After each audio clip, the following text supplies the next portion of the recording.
नमस्कार साथियों। मैं जोनी बेगवाल, मेरे साथ में कैमरामैन सचिन बेगवाल। आज हम पहुंचे हैं रसूलपुर टोंगिया, जो ब्लॉक बहादराबाद जिला हरिद्वार के अंदर आता है। तो ये टोंगिया गांव 1930-31 से बसा हुआ है। आज भी ये पूरी तरह से आज़ादी से वंचित है। ना यहाँ पर कोई सरकारी सुविधा, और ये वन विभाग के अंतर्गत आता है। मैं ग्राम रसूलपुर टोंगिया का रहने वाला हूँ और मैं वन अधिकार समिति का अध्यक्ष हूँ। और इसके साथ साथ फील्ड में भी बहुत ज़्यादा मतलब घूमता रहता हूँ। ये नहीं है कि भाई हमें कुछ काम दिया लोगों ने टोंगिया के संबंध में और हम उसमें थोड़ा जागरूक हो गए आगे बढ़े। हमें पहले इस चीज़ की जानकारी नहीं थी कि भाई टोंगिया क्या चीज़ है। हमें तो खाली ये पता था कि हम यहाँ गाँव में रह रहे, यही हमारा बहुत कुछ है। इतना कुछ सहने के बावजूद हमारे बड़ों ने इतना संघर्ष किया, आज उन्हीं की बदौलत हम इस चीज जो आप मंच पर मैं आपके सामने बोल रहा हूँ कि हमारे उन बड़ों की देन है जिन्होंने ये कार्य शुरू किया था। आज वो हमारे बीच नहीं है, लेकिन ये है कि उनकी बदौलत आज हम वहां तक पहुंच चुके हैं। हमारा जो गांव है ये राजस्व की करार पे है। हम भी ये चाहते हैं, अभी राखी बहन ने एक बात बोल ली है कि राजस्व का दर्जा तो मिल गया लेकिन हमें उस चीज का जो है कुछ परिणाम नहीं मिला है। हम अपने चीफ गेस्ट से कहना चाहते हैं, हमारे भी दो गांव रसूलपुर टोंगिया, टीला टोंगिया, ये अभी लास्ट उस पे हैं। ये हमारी एक लास्ट मीटिंग बोल रही थी एसडीएम साहब ने, जो अभी यहाँ से भगवानपुर चले गए हैं। जितेंद्र जी आए, उनसे हमारी कोई मुलाकात नहीं हुई। वो आपके क्षेत्र में आ गए भगवानपुर? हाँ जी, जो भगवानपुर वाले थे वो हमारे यहाँ पे आ गए हैं। तो हमने कई बार मिलने की कोशिश भी की, मिले हैं। जो हमारे यहाँ अंशुल लाठी आए हैं समाज कल्याण साहेब लक्सर से, हमारी उनसे मुलाकात हुई, उसने हमें आश्वासन भी दिया लेकिन वो गए नहीं वहां पर। अभी भी मेरी बात हुई 10 मिनट पहले, उसने बताया कि भाई जी मेरा तो वहां से ट्रांसफर हो गया और वहां संदीप चौधरी आए हुए हैं। अब संदीप चौधरी का नंबर दिया है। तो हमारा जो कागज है हमसे मांगा गया था 75 वर्ष का रिकॉर्ड, कि अगर 75 वर्ष का रिकॉर्ड है तुम्हारे पास तो हमारे पास आ जाना, और नहीं तो तुम्हारा जो है ये भाई ऐसे इधर उधर ही घूमते रहिए। हमने अपना 75 वर्ष का रिकॉर्ड, हमारे जो आज हम जिस मीटिंग हो रही है हमारे प्राइमरी स्कूल में, ये इसमें हमारे बड़े पड़े थे जो मूल काश्तकार भी हैं। हमने सूचना के तहत मैंने खुद मांगा है कि उनका यहाँ से लिविंग सर्टिफिकेट वो कागज भी मिल चुके हैं, जो हमने अपने खंड विकास में जमा कर दिए हैं। इसके पश्चात भी हमारी कोई मीटिंग सुनने को तैयार नहीं है। कि हमने बोला सर हमारी एक लास्ट मीटिंग तो कर दो जिससे हमारा राजस्व के लिए कागज आगे पहुंच जाएंगे, तो हमारा वो भी कागज नहीं अब तक पहुंचा वहां पर। हमारा साहब से यही हाथ जोड़कर रिक्वेस्ट है जी, हम आपके साथ में हैं और ये पूरी जनता जो है आपके साथ में है। मतलब आपसे ये आग्रह करते हैं कि आप हमारे साथ कंधे से कंधा मिलाकर चलिए, जहां हमें राजस्व का दर्जा दिलाओ और हमारा जो मूल अधिकार है वो हमें दिलाने की कोशिश करें। और एक हमारे यहाँ भी क्या हुआ, एक हमारे यहाँ क्रिकेट ग्राउंड है इसी गाँव में, रसूलपुर टोंगिया में। जब से हमारा गाँव ये बसा था 1930-81 से, जब से वो ग्राउंड है क्रिकेट ग्राउंड। अभी कुछ बच्चों ने वहाँ खेल के मैदान में कुछ टूर्नामेंट कराया था।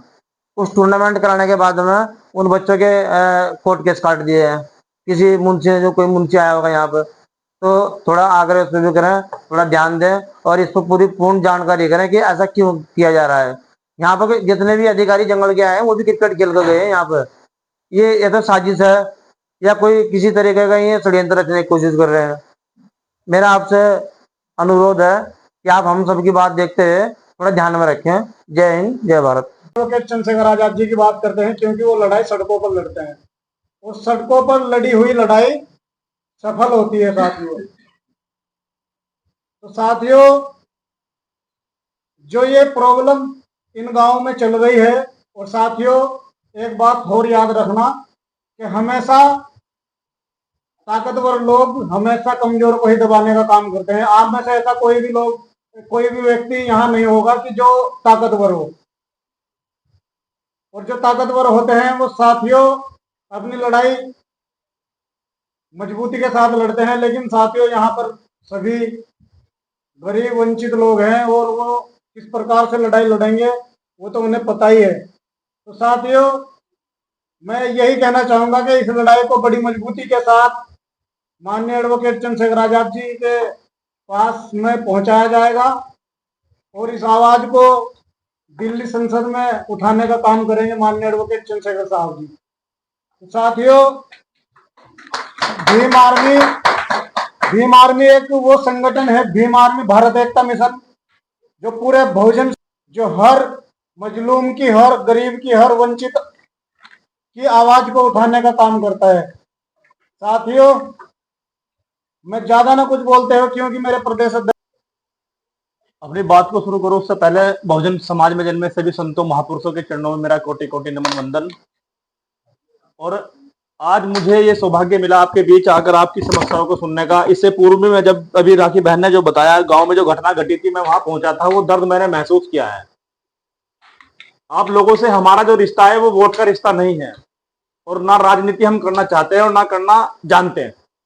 आपके साथ में हमारा खून का रिश्ता है।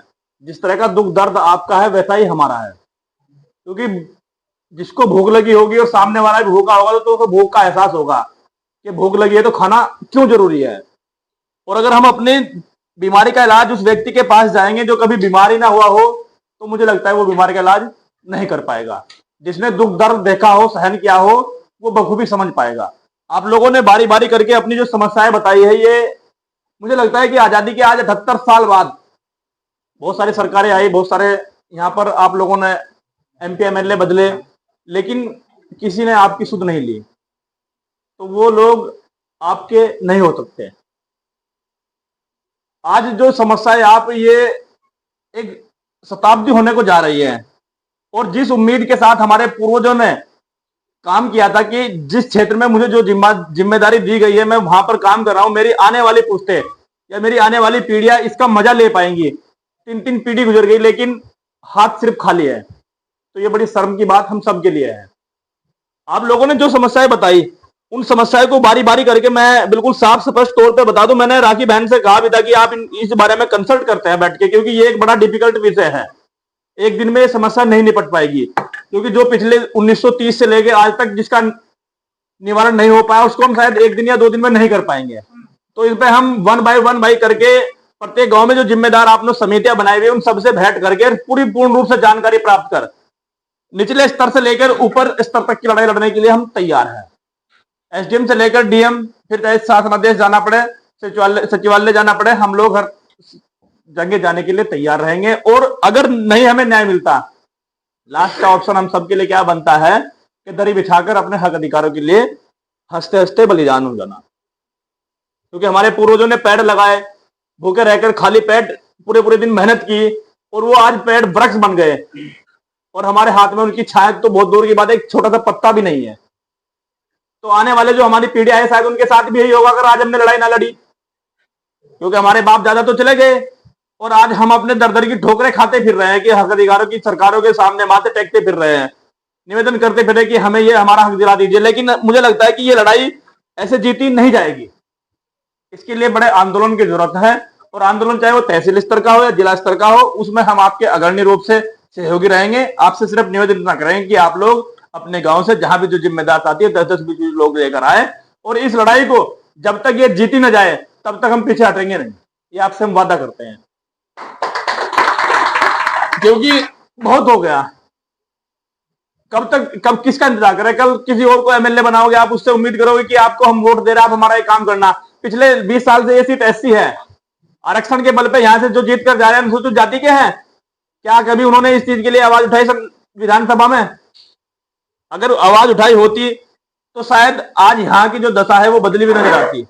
राजस्व का दर्जा आपको कागजों में दिखा दिया जाता है, लेकिन हक अधिकार देने की जब बात आती है तो रजिस्टर गायब हो जाते हैं।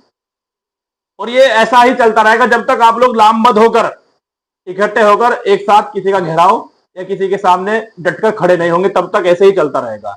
अलग अलग जाओगे तो कुछ हाथ नहीं आएगा। ये लड़ाई आप सबकी है और हक अधिकार सबको चाहिए है। दर्द सबको है, दर्द का जो निवारण है, चाहे वो इंजेक्शन हो चाहे दवा हो, सबको लगवाना पड़ेगा। तो मेरा तो आपसे सिर्फ अभी यही निवेदन है, क्योंकि मैं 24 तारीख के कार्यक्रम को लेकर थोड़ा व्यस्त हूं, और मैं उम्मीद करूंगा आप सबसे, प्रधान जी आपसे भी, जो जिम्मेदार है, 24 तारीख के बाद हम बैठकर डेलीगेशन के आधार पर कहीं भी मीटिंग कर लेते हैं। पर्सनल 5-7 जो लोग होंगे, उसके बाद हम SDM साहब भगवानपुर और SDM आपके हरिद्वार से मिलेंगे। उन्होंने आपको क्या आश्वासन दिया है और उस पर जो कार्रवाई अब तक क्यों नहीं हो पाई, उसको 1 to 1 करके आपके सामने जवाब तलब किया जाएगा। अगर उन्होंने कार्रवाई की है तो वो बताएंगे क्या कार्रवाई की है, और कार्रवाई नहीं की तो क्यों नहीं की, या उनका अधिकार नहीं कार्रवाई करने का, तो ये आप सबके सामने पूछा जाएगा। मैं स्वयं आपके साथ चलूंगा, चाहे जहां भी जाना पड़े। और रही बात आपके इस मुद्दे को संसद के माध्यम से लोगों के बीच लाने की, तो मैं एक पत्र बनाकर सारी समस्याओं का आदरणीय एडवोकेट चंद्रशेखर आजाद जी के पास भिजवा देंगे। वो जब सत्र चलेगा तो इस मुद्दे को संसद में उठाएंगे, और संसद में उठाने के बाद आपको पता है जिस मुद्दों पर संसद में बहस होती है, चर्चा की जाती है, चर्चा परिचर्चा के बाद उसको अमल में लाया जाता है। तो आपके मुद्दे को प्रायोरिटी पर लेकर हम अपने आधार पर, अपने स्तर से प्रायोरिटी पर लेकर आदरणीय अपने राष्ट्रीय अध्यक्ष जी जो वर्तमान में सांसद हैं उनसे मुलाकात कर आपकी समस्याओं को उनके सामने प्रेषित कर दिया जाएगा, और उनसे निवेदन किया जाएगा कि इसको आप प्रायोरिटी पर लेकर इस समस्या, क्योंकि लंबे समय से, सैकड़ों वर्षों से ये समस्या चली आ रही है, किसी ने आज तक सुध नहीं ली। तो आपसे निवेदन करें कि आप इसको प्रायोरिटी पर लेकर इसी सत्र में उठाने का काम करें। नमस्कार साथियों, मैं जोनी पेगवाल, मेरे साथ में कैमरामैन सचिन पेगवाल। आज पहुंचे हैं हम रसूलपुर टोंगिया, जो कि ब्लॉक बहादराबाद जिला हरिद्वार के अंतर्गत आता है, जो कि आज तक 1930-31 से बसा हुआ है। आज तक यहाँ पे कोई अधिकार इनको नहीं मिल पाया है। इस चीज़ की जानकारी को लेके हुए हम यहाँ पर पहुंचे हैं। तो यहाँ पर एक जो इनकी समिति है, उनकी समिति के द्वारा एक मीटिंग रखी गई थी। तो आइए जानते हैं इस बारे में राजेश कुमार जी से, जो कि रसूलपुर वनग्राम समिति के सचिव हैं। मेरा नाम राजेश कुमार है। मैं वन अधिकार समिति का सचिव हूँ रसूलपुर टोंगिया का। मेरा कहना यही है कि सन 1930-31 से जो हमारा वनग्राम रसूलपुर टोंगिया, टीरा टोंगिया, हजारा टोंगिया वन पद्धति के तहत बसाया गया था। लोगों को उस समय जो ज़मीनें सरकार ने देने का वादा करा था, और ख़त्म जंगल, जो जंगल थे ही नहीं उस समय, हमारे बुजुर्गों ने, तीसरी पीढ़ी के जो लोग थे, उन्होंने बिना मशीनों के, बिना जेसीबी के बड़ी बड़ी जड़ें खोद के उन उबड़ खाबड़ जंगलों को आबाद करके 5 साल में वो टोंगिया तैयार कर देते थे। उनकी एवज में जो हमारी वन भूमि हमें दी गई थी, आज भी हम देश आज़ाद होने के बाद आज भी हम गुलामी सहन कर रहे हैं। हमारी हजारों बीघे सिंचित भूमि, वन भूमि, उसमें ना तो कोई हमें पेड़ लगाने का अधिकार है लिप्टिस पॉपुलर के, और ना ही यदि हम कोई दलहन वगैरह, गेहूं चावल वगैरह लगाते हैं तो उन्हें भी जंगली जानवर, हाथी और इनके सांबर वगैरह खाकर चले जाते हैं। इस कारण हमारी जितनी भी पीढ़ियां और कमज़ोर होती जा रही हैं, जो कि हम शेड्यूल वगैरह काम करके आते हैं, लोग जो वहाँ से कमा कर लाते हैं, हम ज़मीन में लगाते हैं। सरकार कहती है कि आपका राजस्व होगा, राजस्व होगा। हमें सुनते सुनते करीब मेरी भी 41 वर्ष की उम्र हो गई।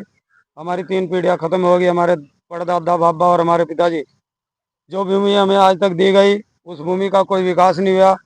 फॉरेस्ट वाले हमें कोई कोऑपरेट नहीं करते। सरकार जितनी आई सरकारें, मैं ये नहीं कहता कि सरकार सारी खराब थी, अच्छी भी बेचारी सरकारें होंगी, पर यह है कि उन्होंने हमें आज तक कोई ऐसा ठोस कदम उठा के ये ज़मीनों का मालिकाना हक नहीं दिया।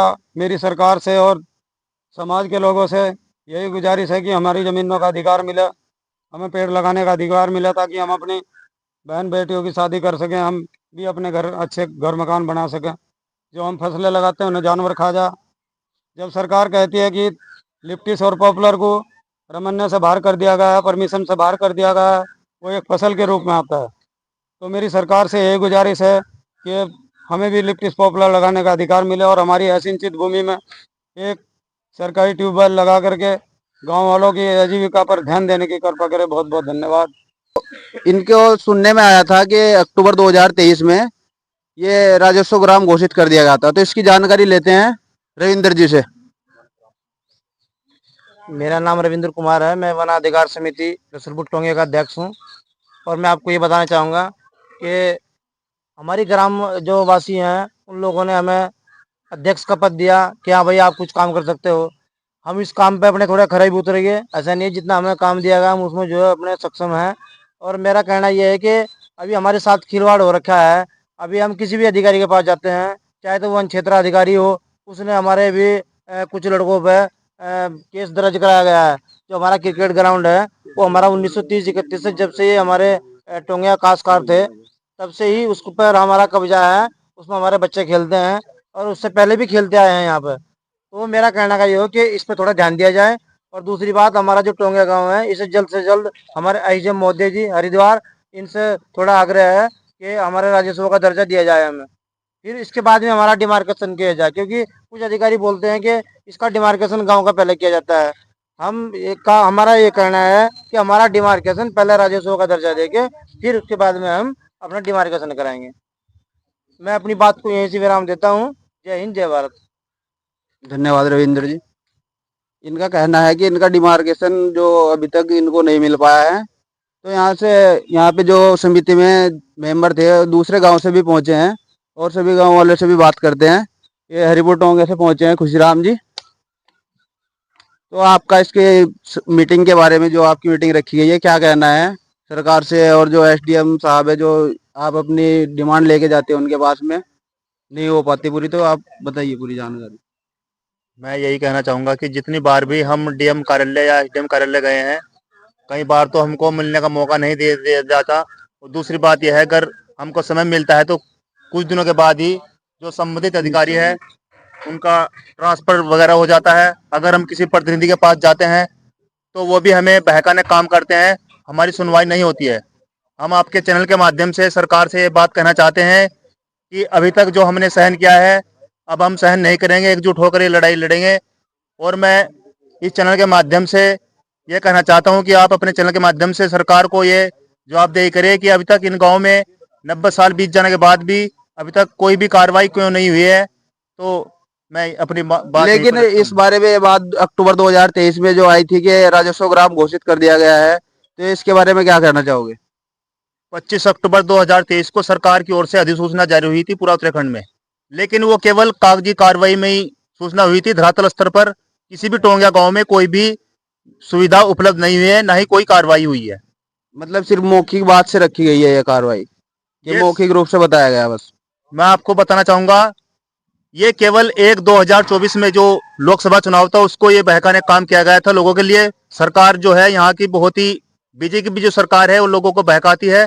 ये केवल एक वोट लेने का एक जुमला था कि 2023 में 25 अक्टूबर 2023 में ये अधिसूचना जारी कर दी गई, लेकिन धरातल स्तर पर अब तक कोई भी कार्रवाई नहीं हुई है। सभी लोग जानते हैं भीम आर्मी भारत एकता मिशन पूरे भारत में एक सबसे बड़ा संगठन है।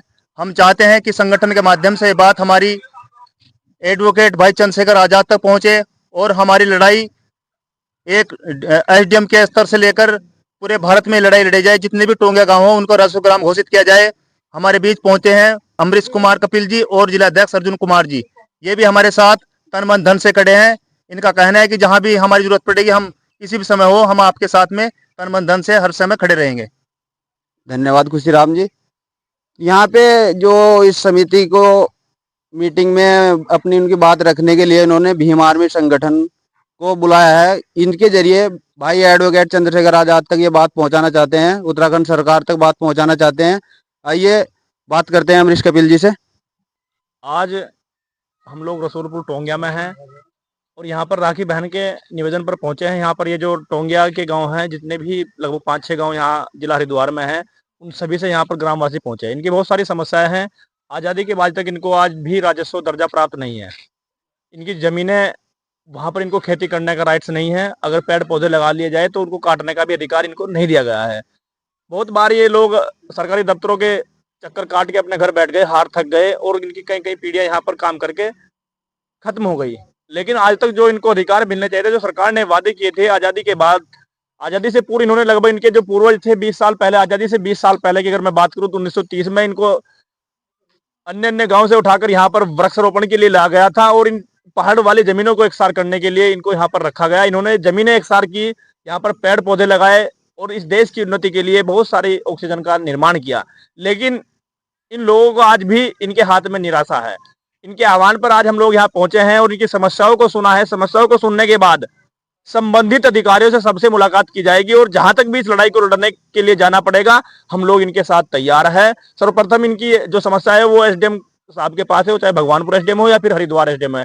और मैं आपके चैनल के माध्यम से बता दूं, अब तक इनको जो नहीं मिला, भीम आर्मी भारत एकता मिशन व आजाद समाज पार्टी अब इनके साथ खड़ी है। इन्होंने अपने मांग पत्र में आदरणीय एडवोकेट चंद्रशेखर आजाद जी से आह्वान करने के लिए कहा है। इनका जो मांग पत्र है वो हमारे राष्ट्रीय अध्यक्ष आदरणीय एडवोकेट चंद्रशेखर आजाद तक के पास भी पहुंचा दिया जाएगा और इनकी लड़ाई को मजबूती देने के लिए, उसको मजबूती के साथ लड़ने के लिए हम प्रतिबद्ध है। जल्द ही हम लोग अपने आंदोलन के उपरांत भगवानपुर एसडीएम से मुलाकात करेंगे और एसडीएम हरिद्वार से मुलाकात कर इनकी समस्याओं का निवारण करने के लिए तैयार रहेंगे। और अगर उसके बाद भी निवारण नहीं होता, फिर चाहे जो भी काम करना पड़े, चाहे जन आंदोलन हो या फिर धरना प्रदर्शन हो या अन्य कोई कार्यक्रम हो, उसके लिए भी हमारी भारतीय किसान मिशन प्रतिबद्ध है। लेकिन अब इन लोगों को, जो टोंगिया वासी है जितने भी है, चाहे वो 1 गांव हो या 10 गांव हो, उन सबके हक अधिकारों की लड़ाई लड़ने के लिए भी हमारी भारतीय किसान मिशन इनके साथ कंधे से कंधा मिलाकर खड़ा है। मेरा आप सभी से यही निवेदन है कि इनके हक अधिकारों की आवाज को उठाए और इनकी आवाज को उन नेताओं तक पहुंचाए जिन्होंने इनकी वोट तो लूटने का काम किया, लेकिन इनकी लड़ाई लड़ने के लिए कभी धरातल पे काम नहीं किया। अब इनके साथ हम लोग खड़े हैं और इनकी लड़ाई जब तक संपूर्ण है तब तक पीछे हटने वाले नहीं हैं। आप लोगों को यही कहना चाहता था। ठीक है।